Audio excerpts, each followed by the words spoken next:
Hello fellow YouTube users, today I want to showcase this cool new tool I made, Nether Seed Map, that really shows Nether maps in a different way than any other tool on the internet does, at least online tools. So we can see here I've zoomed out all the way, you can look at different structures, and the seed I'm using is actually a seed from the Minecraft Seeds Reddit page from a year ago, kind of pointing out a pretty good nether spawn with a lot of fortresses nearby and bastions, and this is actually a screenshot from the Chunk Base, pretty popular Minecraft mapping website. So if I'm gonna go over here, we'll go look in Chunk Base. We can see there's a lot of information, but really what it's showing is where the different biomes are. Basalt deltas, warped forest, nothing really in terms of where the lava lakes are or any terrain information.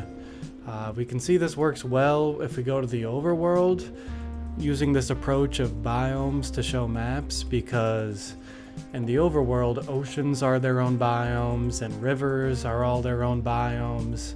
So this paints actually a really good picture in the overworld, but going back to the Nether, this is not a great map. It doesn't tell you much about the environment you're in. And all of these other tools that are, almost just as popular, they all do the same thing. They're just showing where the different biomes are, where the structures might be, but you're really kind of lost in terms of meaningful information and how to navigate this Nether. So let's go back to my tool. We have a lot of different parameters that we're able to put into here. So we can choose between Bedrock and Java. We can pick which coordinates we center our map at. We have our overhang level here, which I'll get more into in a little bit, but it's quite a useful tool. We have some toggles right underneath. We have lava level terrain, overhangs. If I disable this, we can see we're just showing what's at lava level, whether it's lava or terrain.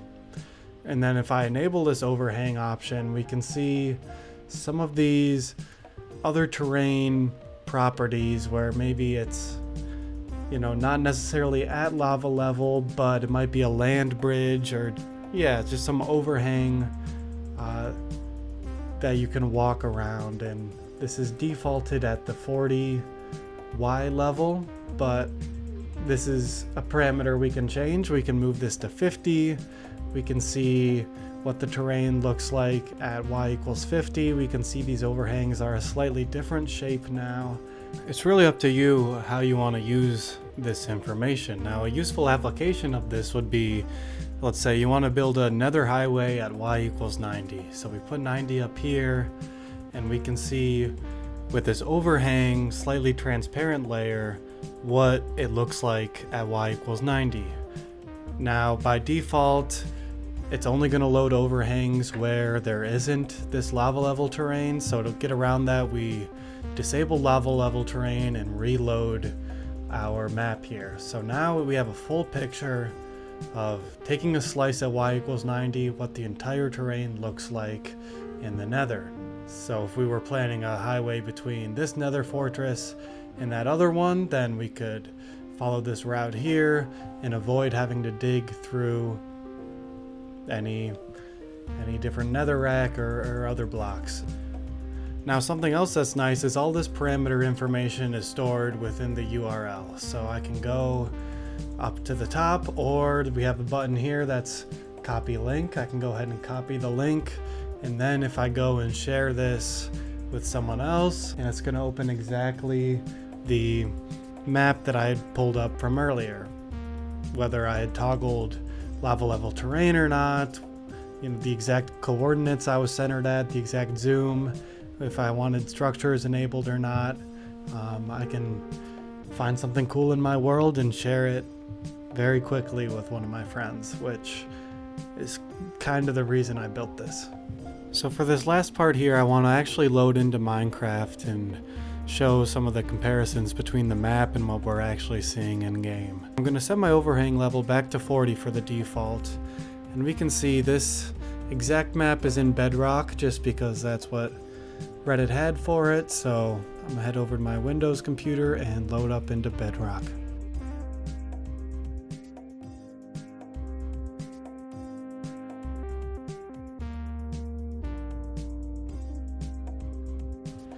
So I've loaded up into Bedrock here and put a little mini map of the tools map versus what we're actually seeing in game. So I load up here around 0, we can see that there's this lava lake right above us to the north, and boom, we also see that nether fortress that was generated right around there as well. So let me fly around.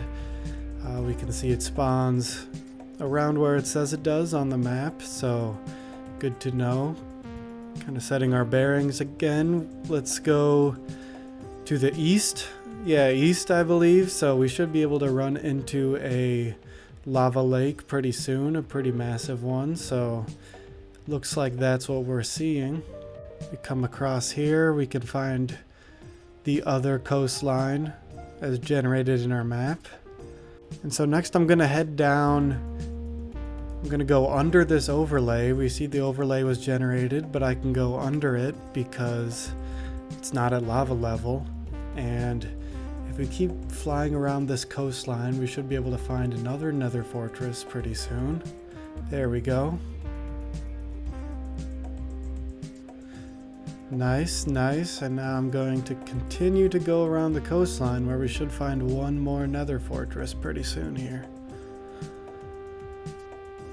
And there we go. There we have it.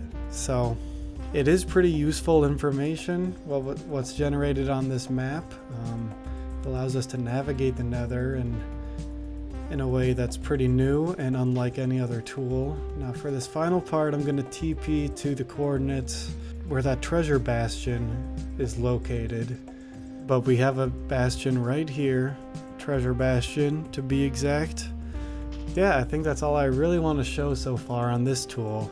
I'd love for you to check it out. Of course, leave any comments and the suggestions. I'll leave the link to this tool right below in the description.